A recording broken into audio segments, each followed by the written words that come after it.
Wouldn't it be great if we could go on a gorgeous holiday without any of the high costs of going abroad? Well, the answer is yes, and the answer is a UK staycation at home. The good news is there are plenty of amazing locations to go away on holiday. The thing is, you just need to know where to go and where to go not to break the bank. We're going to show you exactly the best locations for taking a cheap holiday back here in the UK. Let's go. Now we're going to look at one of the most obvious choices, and that is in fact a city break. And where better to start for a city break than Liverpool? Liverpool's a fantastic location that is actually full to the brim with culture, and as well as that, you can also grab a pint for under £10. I'm looking at you, Soho. Now, obviously, to start in terms of things to look at in Liverpool, there's the iconic Royal Albert Docks. You can see some amazing stuff there, and that's a full day out in itself. But as well as that, there's tons of free museums and cultural attractions that you can also explore for free. Some of these include the Museum of Liverpool, the Open Eye Gallery, and the Tate Liverpool as well, which are all free to access. Plus, in addition to that, there's also tons of cultural things to do. If you're a Beatles fan, as you can also go to the Cavern, which is of course the club that the Beatles used to play at many times in the 1960s. It really is tons and tons of stuff to explore. There is of course also the beautiful River Mersey, where you can also take in gorgeous views over the Wirral and loads of other locations as well. Meanwhile, the Central Library of Liverpool is also a great place to unwind and relax in as well. Plus, don't forget there's also Liverpool's vibrant nightlife, which includes Moloko,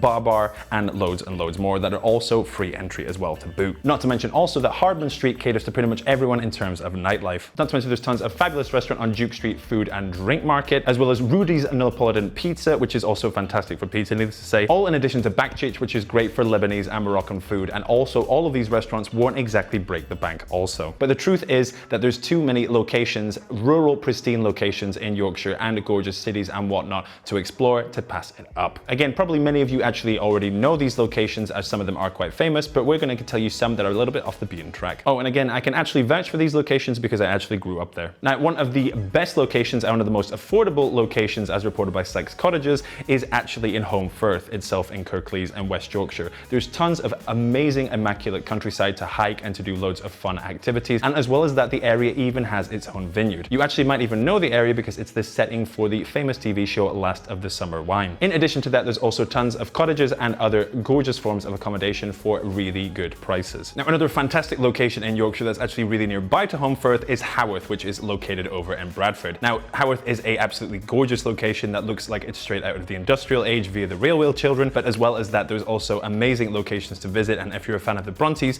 you should know that this is also where they wrote their novels. But in addition to that, it also has a number of really gorgeous character properties, and it's a really good place to stay in West Yorkshire as well. For those who are looking for a fantastic camping trip, meanwhile, East Yorkshire is for you. With the area itself actually averaging out at only £19 per night, there's tons of amazing camping sites such as Fieldhouse, where you'll get really high-class amenities as well. In addition to gorgeous countryside, you'll also find ponies and donkeys and whatnot that you can also ride, and loads of other stuff. There's also stuff like electric charge points and whatnot available for only 20 quid as well. And if you're tired of sticking around in a campsite as well, there's tons of amazing locations to go to, such as Filey, Bridlington, and the market town of Driffield as well. There's also the pleasant town of Whitby, which is a real coastal gem and has tons and tons of different activities to try out as well. Whitby Beach is great for soaking up the sun, whilst in addition to that, there's tons of other beaches that often offer no dog restrictions, lifeguards, as well as boat hire, and loads more to do. Don't also forget the 199 steps, where you also come across St. Mary's Church, which dates all the way back to the Norman occupation,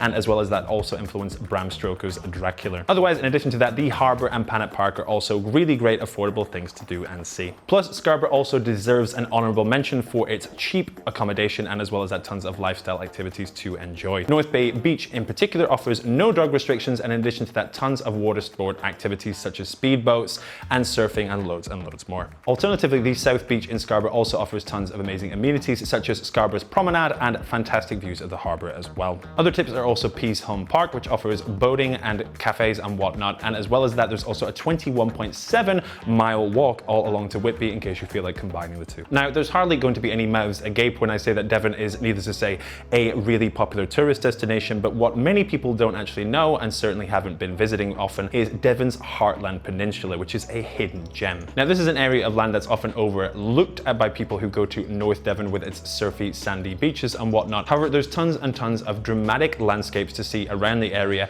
and there's actually under 30 accommodation providers as well, so you know it's a little bit off the beaten track. However, there's tons of different opportunities for accommodation in tons of different types as well, and as well as camping and glamping, there's also youth hostels all the way up to fancy hotels and everything you could possibly need pretty much. Now, the gorgeous and historic village of Woolsery as well has has a gorgeous farmer's market and a pub in the middle with loads and loads of stuff to do and some excellent food and drink. We certainly recommend the Farmer's Arms pub as well as the fish and chips restaurants there, all in addition to Birch Farm. All of these are recommended. If you're staying in things like suites and guest houses and cottages and whatnot, the prices can certainly rack up, but there also should be a lot of different accommodation options available for every single budget. Now, we all know that Scotland is, needless to say, a massive tourist destination, especially in the Highlands. But with so many people being aware that the Highlands is a really good destination to be, especially in the summer, prices can really start to rise. Dumfries and Galloway, in contrast, only sees a small percentage of Scotland's visitors, and that's in addition to the Scottish borders as well, which there's also tons of things to see in. Now, first and foremost, there's 200 miles of coastline to explore there, and it's really dramatic scenery as well. But there's also Scotland's Book Town here, that's Wigtown, and in addition to that, one of the largest forest parks in Scotland itself. In addition to that, you also won't find too many tourists here, especially after schools go back in mid-August. Now, the reason to go to Dumfries and Galloway is mostly for the Galloway Forest Park. This has tons and tons of things to see and do. It's gorgeous scenery, and it's often referred to as the Highlands of the Lowlands. In addition to that, it's also a dark sky park, so you can see some really beautiful nights as soon as the sun goes down. Meanwhile, over on the Marcos Peninsula, there's also tons of amazing beach space, such as the ones over down at Rig Bay, and doubtfully that there's even going to be anyone around, but even if there is, you can just pop over to Monreath Bay, and there's a beach there where there's bound to be absolutely nobody else with you. Don't forget, of course, the Cream at Galloway ice cream farm as well. That's near Gatehouse of Fleet. That's a must-see. Plus, if you so much as get bored, there's also Fab Holidays offered by Solway View Holidays, and these offer camping spaces as well as glamping pods and so much more. Plus, if you wanted to travel a little bit, then why not pop up to the Isle of Arran? It's quite nearby, just a little bit further up north.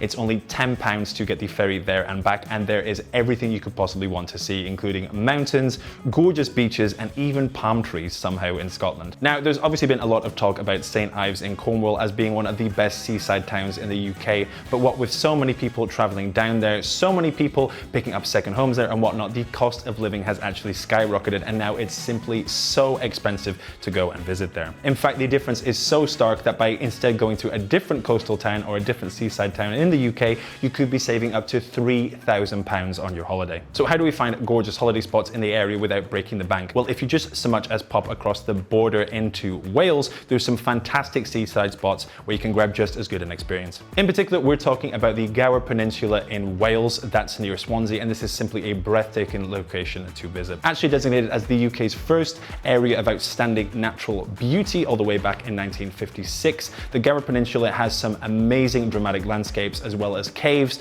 coves, and pretty much everything that you could want to make your Instagram pop or just simply to enjoy a good holiday on. Now, there's plenty of amazing shops and restaurants in the area, plus Swansea itself is only a short drive inland, and there's tons of attractions and amenities there. Now, one of these amenities includes visiting the birthplace of famed Welsh writer Dylan Thomas, and you can also read all about him and visit the museum around him as well. In addition to this, we also recommend the Klein Gardens, in addition to Swansea Museum and the National Waterfront Museum as well. The Gower Peninsula itself is absolutely ripe for exploration and is actually mostly only traversable by foot. There's tons of amazing beaches around Langland and Caswell Bay, and in addition to the simple walking trip, you can also water ski, abseil, sail, wakeboard, and even golf. In addition to this, there's also Weebly Castle and also Arthur's Stone, which is a really famous monument along the bridge at Cefn-Bryn. Plus, in addition to that, you're probably not going to roast in the summer, as the area is actually famed for its mild climate as well. And did we mention that if you're comparing the price between, let's say, a camping trip on the Gower Peninsula versus a cottage stay in St Ives, then you could be saving up to £3,000.